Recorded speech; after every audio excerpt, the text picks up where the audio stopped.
ভাই আপনি বিয়ে করতেছেন ভালো কথা, আর বুবুটা কেন কষ্ট দিতেছেন বলেন তো? তোর বউ যখন আমারে ফালা এমপির ছেলের বিয়ে করছে তখন তুই কইছিলি, তখন তোর মনে হয় নাই আমার কথা? আমারে যে কষ্ট দিছে সেটাই সে ফেরত পাইছে। বুবু বিয়ে করছে মানে কইতেছেন আপনি? আপনি কি পাগল হয়ে গেছেন? আপনার যেদিন ঢাকা আসলেন তার সাথে সাথে বুবু পাশে তুল কালাম কাণ্ড বাঁধাই দিচ্ছে, যাতে আপনার সে বিয়ে করতে পারে, আর ওই এমপির পোলারে যাতে সে মানে বিয়ে না করতে পারে। আব্বু তুমি সুমনকে কেন বলেছো আমার সঙ্গে যোগাযোগ না রাখতে? আমি চাই না ও তোমার সাথে যোগাযোগ করুক। আমি এমপি সাহেবকে কথা দিয়েছি। আমি কোনো এমপির ছেলেকে বিয়ে করতে পারবো না, কিন্তু যদি আমি বিয়ে করি তাহলে সুমনকেই করব, না হলে বিয়ে করব না। আমার মুখের উপর কথা বলিস? আমি সুমনকে ফোন করছি, আমি এক্ষুনি সুমনকে ফোন করবো।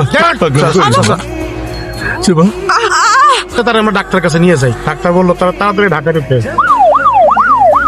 আমরা যত দ্রুত পারি তারা ঢাকা নিয়ে আসছি। আইসা তারা টেস্ট করে দেখি তার মাথার মধ্যে রক্তক্ষরণ। আপনার ফাঁসানোর জন্য ওই ওসমানরা বুবুর মাথা বাড়ি দিছিল, সেই বাড়ির কারণে এর ভিতরে রক্ত জমা যায়। তারপর থেকে কিছু একটা হয়েছে মাথার ভিতরে, ডাক্তাররা কয় এটা রক্তক্ষরণ, ডাক্তার কয় বুবু নাকি